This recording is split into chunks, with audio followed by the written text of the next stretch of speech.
the meaning of being short. So I've decided I'm drinking milk in the blue milk carton, and written on the outside of it, it says silk. From here on out, I'm a ride and die chick. I will no longer be depressed. I'll be determined, or better yet, taller, and I'll exist in a new world of order where the term holding me down will be replaced with holding me up. My cup runneth over, and the chip that you have on your shoulder, I'm knocking it off. And what? You ain't gonna do nothing. Isn't that what you said I was?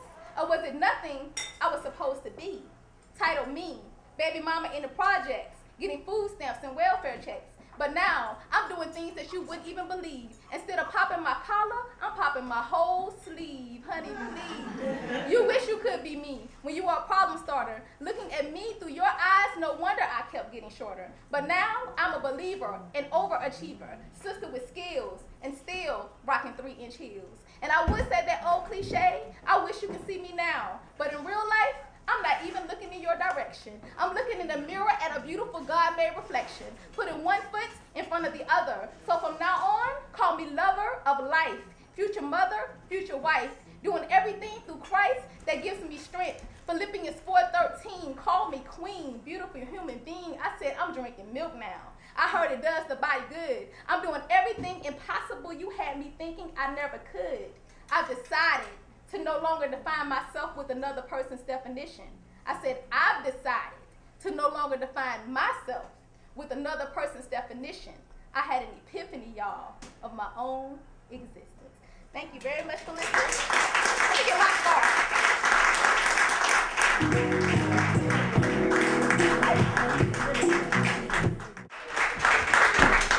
All right, so I hope y'all got some lines from her wonderful poetry. I'm about to read some lines that you all gave us, and then I'm going to pass it back around because I know there's some more lines floating around your head now that you have that inspiration from Madam Kaniki J. So I'm going to say first 1 or 2 lines that really caught me from Kaniki J's poems just now. You can love someone to death. That wasn't an exact line from her, but that was definitely from her first poem. I think this speaks to a lot of us. I will no longer be depressed. And, I had to say this one. Instead of popping my collar, I am popping my whole sleeve. You can quote her. She is Kaniki J. Okay, so I want to get 1 or 2 lines from our offering basket, and we're going to send it back around because, in church when they don't have enough money, they're like, I know there's some deacons that got about $10 more that can put it in the basket. So I'm going to ask y'all to put your lines in the basket. This is really for a good cause, and it isn't costing you any money. It's costing you some thinking, and I think that we have some great lines that we could get. So I'm just going to read some random ones that I have. So, I am red too. We are all red because HIV affects us all. Very true. If I had waited opposed to following the in crowd, maybe I would be able to have a longer future.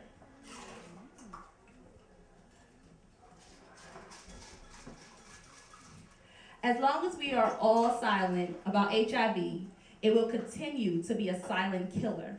Let's break the silence. It's killing us all.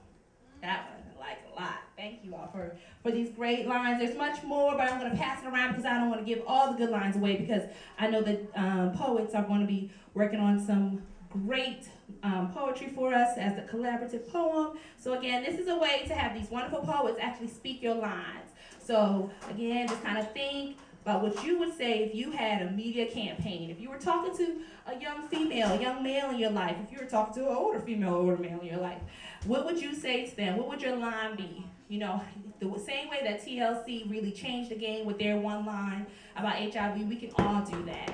So I'm going to pass this back around. We're going to play like maybe one more song, and we're going to have an introduction of our second poet.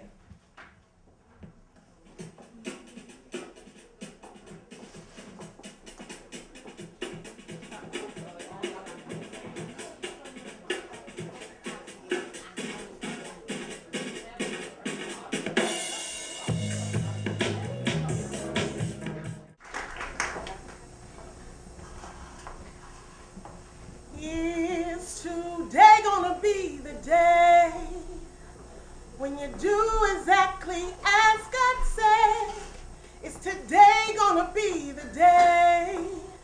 When you choose to use your head, is today gonna be the day. When you unlock your destiny's door, if not, then my people, tell me, what are we fighting for? Tell me, what are we fighting for? What are we fighting for? 'Cause yesterday made no sense to me, so tell me, what are we fighting for? AM hours. Amidst the sunrise, squinted eyes, high expectation, moral devastation, mental relays of social commentary. Rewind, rejected. Fast forward, expected, getting played, detected. Now stop. Focus on the future.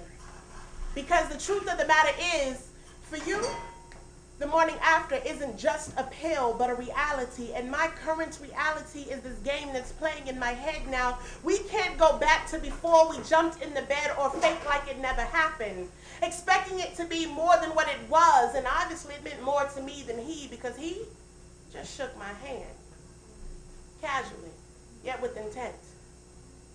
And I shook his hand back.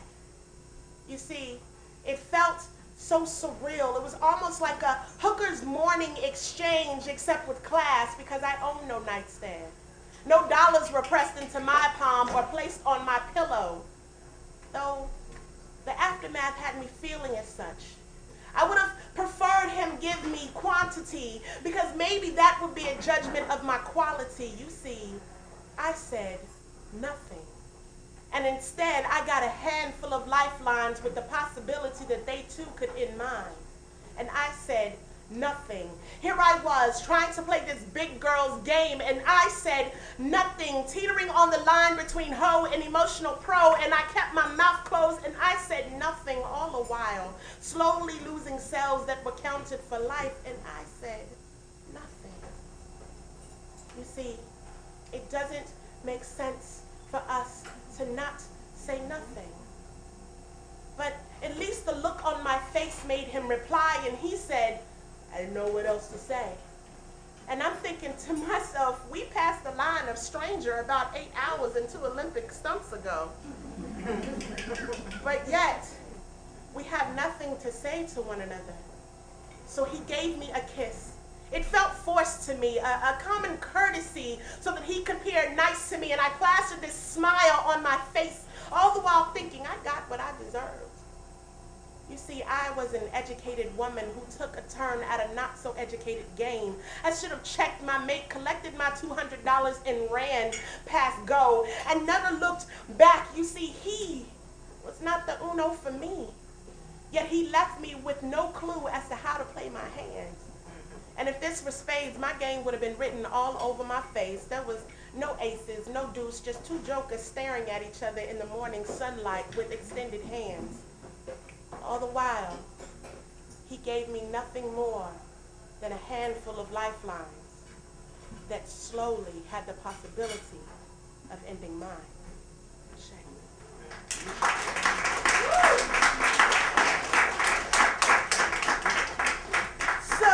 To be the poetess, and like you said, undefeated slam champ. Slam is this Friday at Busboys and Poets. I tell people get in line by 9:30 because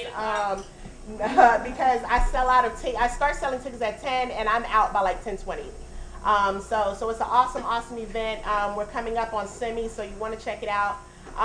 Again, I've already got 2 bids on this scarf, so if you want it, you might want to holler at me. Also, Kaniki has CDs, so we're crisscross advertising. So if you like what you heard, she has CDs. Speaking of scarves, I make my scarves to order, and I've already gotten an order for a scarf. So if you want ordered scarves with your name or something graphed in it, get me. If you want something more high tech and all that, we got my boy Dwayne Beasy, who has a plethora of scarves in the back. Like, he has a suitcase. Like, he carries his stuff with him. It's really bad. Yeah. So during break, just go back there and check it out. You know what I'm saying? He's got it. So.